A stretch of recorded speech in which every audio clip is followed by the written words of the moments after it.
Welcome to Criminal Law, Video 1. My name is Stephanie Ledesma. I am an Associate Dean, a Professor of Law, and an Attorney at Law. The video that we're going to go through today will provide 3 basic concepts of criminal law. Number 1, the function of criminal law in our society. Number 2, the theories of punishment most often seen in our criminal law system. And number 3, the criminal liability formula, which is my contribution. So let's get started. Let's take a look briefly at the differences between criminal law and tort law. While they may sound the same, and while there are some things that they have in common, we want to make sure that you're not overlaying these concepts. So real briefly, what is criminal law? Criminal law is a system of laws that's designed to punish those whose conduct or behavior is deemed harmful. Let me go again. A system of laws designed to punish those whose conduct or behavior is deemed harmful to society at large, or whose conduct and behavior is causing chaos to the society, right? So the goal of criminal law: prevent societal chaos, protect society from harm. What is the foundational punishment or foundational remedy for criminal law? Punishment. Who benefits from this criminal law system? Society in general. Get it? Now, let's take a brief look at tort law.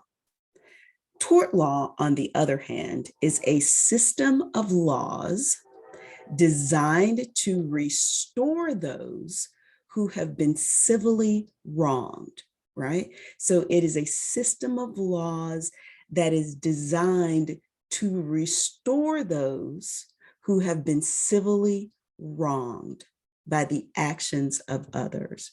Criminal law, designed to keep peace, to decrease chaos, to protect society in general.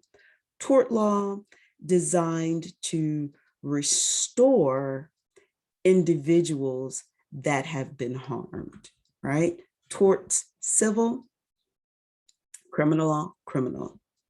Moving on to the second concept that we're going to discuss today, the theories of punishment. There's lots of different theories. These that are listed are not intended to be exhaustive, but they are intended to give you an overview of what generally we agree as a society to be the purpose of punishment, right? So the first theory is the theory of social condemnation. Second theory is theory of retribution. Third theory is theory of deterrence.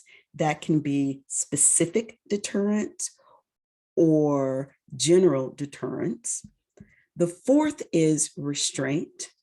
And the fifth is the theory of rehabilitation.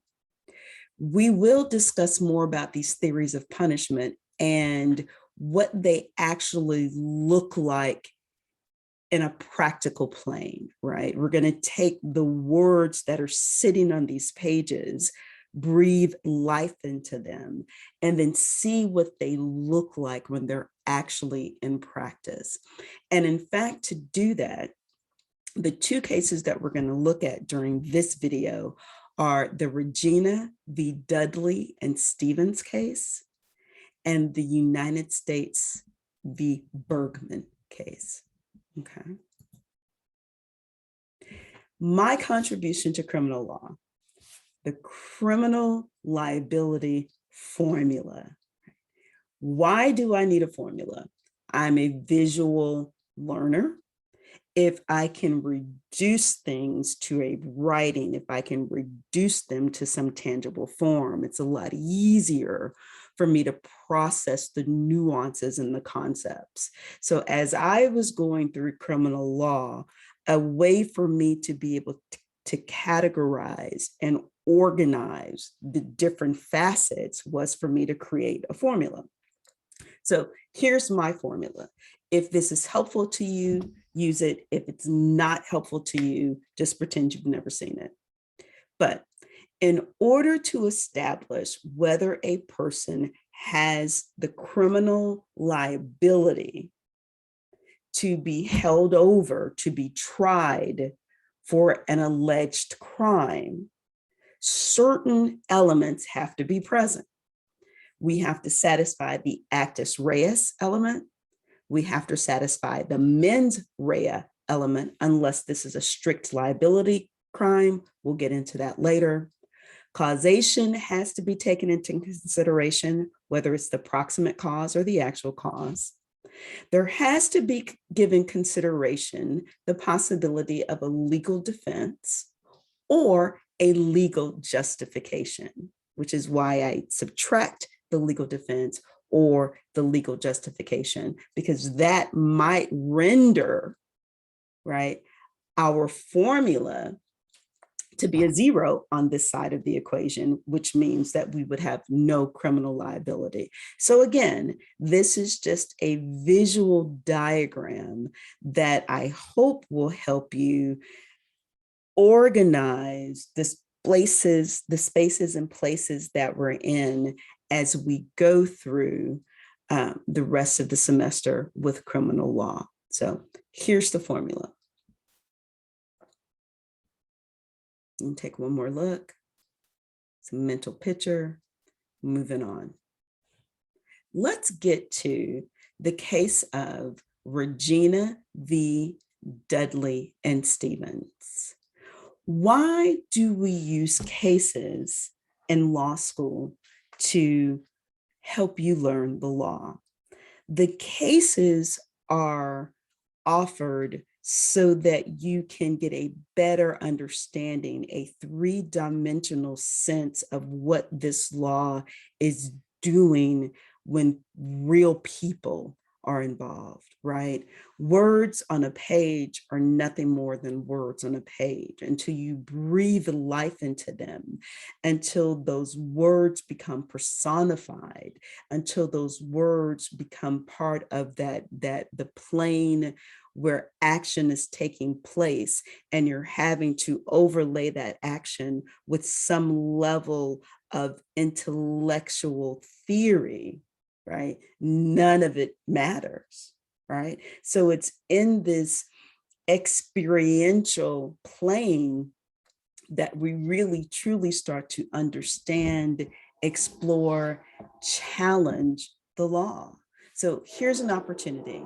Simple case, the Regina versus Dudley and Stevens. Asked my students this question: who's Regina? Got everybody under the sun. Regina is a Latin term for queen. And remember, when we are focusing on criminal law, we are looking at it from a protector of the society's perspective, right? So the queen is the protector of the people. So in England, the cases were styled the queen versus whoever the alleged defendants are. Here in the United States, criminal cases are styled the district attorney, the county attorney, the United States government, right? It is that greater prosecutorial protector of the people. That's the name that comes first. So that's who's the queen. What is the legal issue? As we go through the cases, you're going to see, for the most part, I set up legal issues as a under, does, when formula. Under, does, when. Under the rule of law, Does this thing exist when these key facts happen? And again, you'll see this and or some version thereof as we go through the cases, but this is a really good way to set up and isolate the legal issue. What's the legal issue? The legal question that's being asked, right? So in the Dudley and Stevens case, what is the legal question being asked? The legal question is, under the rule of law that they had at the time, can a defendant be found guilty of murder? Here's your key facts. When their action of killing the other human being was done out of necessity to save their own lives, right? That when is focusing on those critical key facts, those, but for the existence of these facts, we'd be asking a different question, right? In the Dudley-Stevens case, if the killing did not occur as a means to sustain life, then we may not be asking the question of whether or not what they did was actually murder, okay? We'll practice it. Don't worry about it. We'll practice it.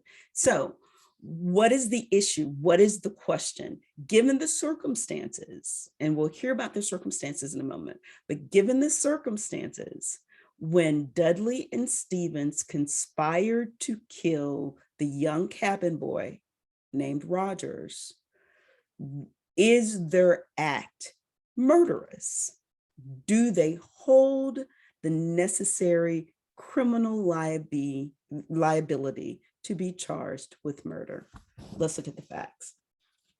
4 people stranded on a boat, no food, no fresh water. We get a 4th day count. I think we get a 7th day count, maybe an 11th day count, but let's just fast forward. Let's go to the 25th day of being stranded in the ocean, no food, no water. No fresh water. 3 grown men, 1 cabin boy. I believe he was about 17, 18 years old. Nobody's doing well because nobody's had anything to eat for close to a month, right? We're 25 days into this thing now. Dudley and Stevens have a conversation, and they've been having a conversation along the way about killing the cabin boy and eating him. There's a 3rd adult there. His name is Brooks. But for most of the conversations, Brooks just isn't really interested. I'm just not gonna participate in that conversation. Dudley and Stevens decides, well, let's draw straws. Brooks is like, I'm not doing any of that. And on the day that Dudley and Stevens decided that this would be the cabin boy's last day of life, they told Brooks, you might want to go on the other end and take a nap, right?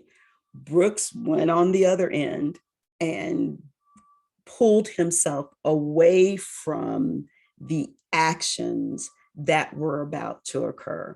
Now, we're not going to jump into the very inviting idea of, well, let's talk about accomplices, right? Wasn't Brooks an accomplice? That's interesting. We're not going to go there. We're going to stay focused on this legal issue. We're not going to talk about conspiracy before the fact, conspiracy after the fact, if this meets the requirement of this conspiracy, although this is a great case to have that conversation, that's not what we're focused on. The legal issue that we are asking right here, right now, is when Dudley and Stevens kill the cabin boy, given the circumstances that they found themselves, does that action leave them open to being criminally liable for murder, therefore open to being charged with the crime of murder, therefore being capable of being found guilty, right? So let's just stop. Let's refocus. let's go back to the legal issue. Now, cabin boy did not resist. The cabin boy did not pose a threat. Dudley slit the cabin boy's throat, and the three men, Dudley, Stevens, and Brooke, fed on his body and drank his blood. And that's how they sustained life. They fed on his body and they drank his blood. A few days later, the party is rescued. Someone is telling someone else, this is how we survived. They eventually get to court to stand to answer for their actions. They were charged with murder. That's Dudley and Stevens. Don't know where Brooks is, but we're not going to get distracted by that. Dudley and Stevens are charged with murder. The question is given to the jury for the jury to decide, and the jury can't decide. The jury can't decide. So the jury is, if the men had not fed on the body of Rogers, they surely would have died. If they didn't drink his blood, because you can't drink salt water, they too surely would have died. Under those circumstances, the jury said they're ignorant. They can't call it. They were really struggling. And so they kicked the decision back to the court. And the court went through their analysis and went through the court's analysis and says, well, let's take a look at what was going on. You're out on the boat catches fire, you jump on the dinghy, you try to save yourselves, you start off with a turnip, the turnip lasts about 4 days or so, you're able to fish and get a turtle, the turtle lasts a few days or so, but we are now weeks into this thing, and there is no possibility that anyone's coming, or there is a possibility that there's no one coming. And we all might die out here, right? Just let that reality sink in. The court, however, went on to say the deliberate killing of an unoffending person who is not resisting is surely, clearly murder, right? The defense for Dudley and Stevens says, well, hold on. We have a legitimate defense, and our defense is necessity. We killed Rogers out of necessity. The necessity was to preserve our life. Had we not killed Rogers, we would have necessarily died. This was not an act of fun or an act of leisure or an act of recreation. This was an act of dire necessity to preserve our own life. And what did the court say about that? Necessity is never a defense to murder. The court went on to say to preserve one's life is a duty, but to sacrifice one's life is an even higher duty. The court went on to explain the function of criminal law in society, right? The court said, look, we are not saying that the act of killing this young man who was already sick, who was already weakened, we are not saying that killing him to eat him so that you could survive was a devilish act. That's not what we're saying. It's not at all what we're saying. We are not saying that you gentlemen who were in dire need and trying to survive were acting out of evil. That's not what we're saying. But what we're saying is to allow what was clearly a deliberate killing to go unpunished would result in unbridled passion, atrocious crime, and ultimately chaos in our society. And it is this chaos that we must prevent. And in preventing this chaos, we must punish you for an act that was murderous. So Dudley and Stevens were convicted. They were found guilty of the murder of Rogers. They were sentenced to death. And later, their sentences were commuted to 6 months in jail. I know, right? Let's not get lost in the distraction of that. Let's go back. The function of the criminal law is to prevent harm to society and to prevent an utter breakdown into societal chaos. And in order to do that, the law that's written by the people is designed to punish those who invite chaos or invite harm into the social spaces. Thoughts? Nope. Having none? Let's keep going. Let's go to the United States v. Bergman. United States v. Bergman. What is the legal issue? Here we go. I've set it up. Under the sentencing guidelines, what is the most appropriate punishment for a defendant who pleads guilty to 2 out of 11 counts of fraud when, by all measure, the defendant is an upstanding citizen? Right? Wait. Criminal law is to punish those who conduct harm on society or those who risk bringing society into chaos. Punishment. Those theories of punishment include social condemnation, retribution, deterrent, restraint, and rehabilitation. Fact. We have a defendant who's a doctor of divinity. Fact. We have a defendant who's an ordained rabbi. Fact. We have a defendant who's acclaimed around the world for his philanthropy, for his private charity, and for his leadership in educational circles. Fact.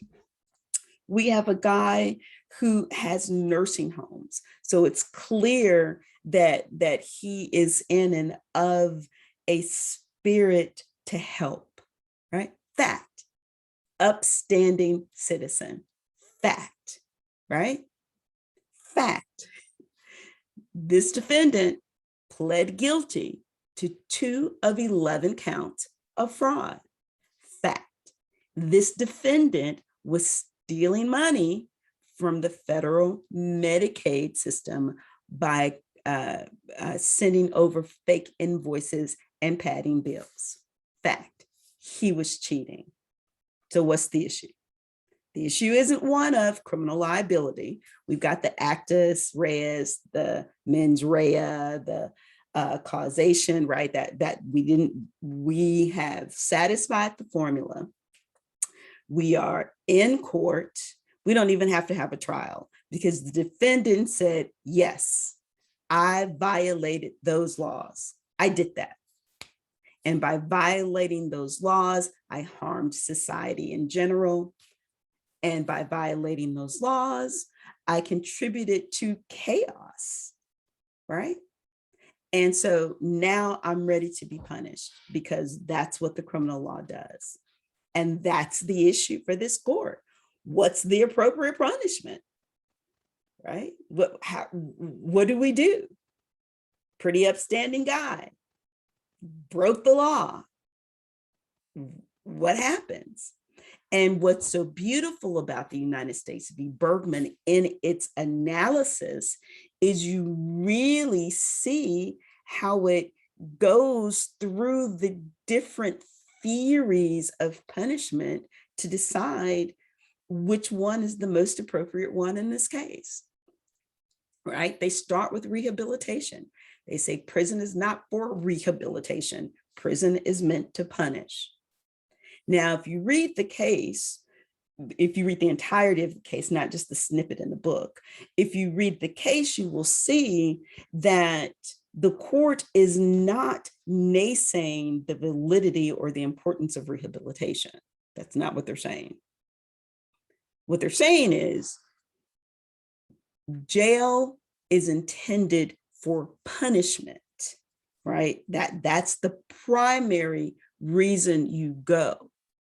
So if we're just going to send this defendant to jail to be rehabilitated, that can't be the answer, because you don't send people to jail to be rehabilitated.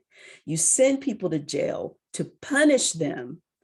And if there's an opportunity to rehabilitate them, then that's extra and that's wonderful and that's great. But that's not the purpose of prison. The purpose of prison is punishment.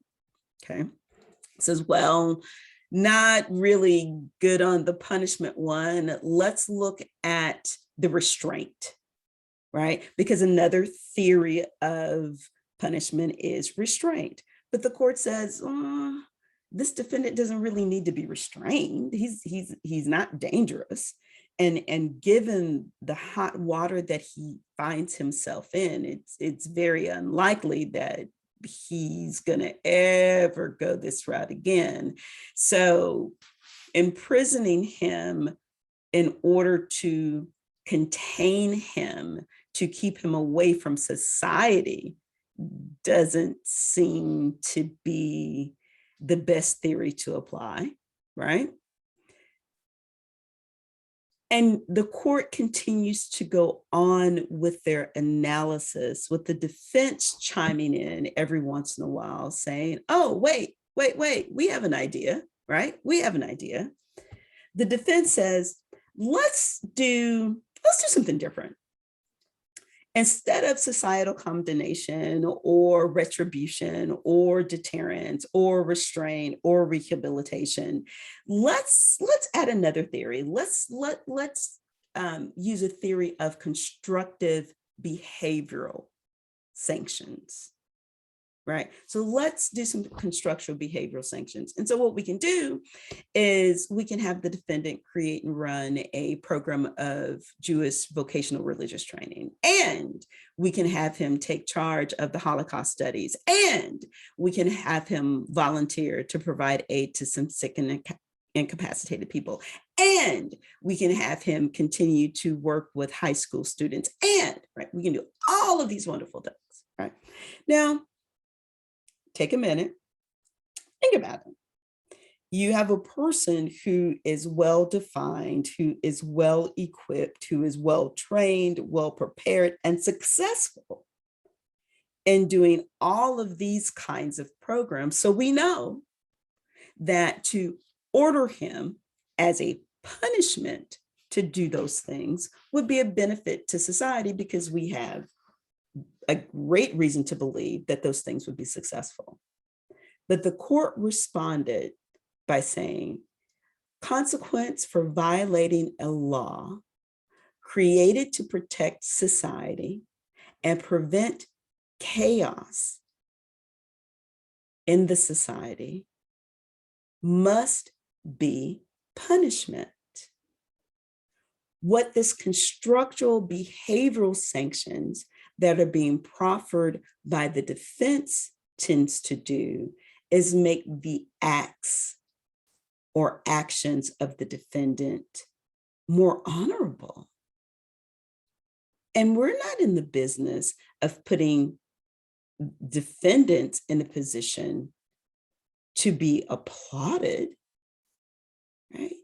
He has to be punished. And we know that that punishment, by putting him in jail, will satisfy a general deterrence because it is send a message to other people to don't do these things or to not do these things.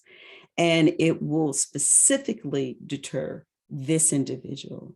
And if for no other reason, his sentence will be to be imprisoned, right?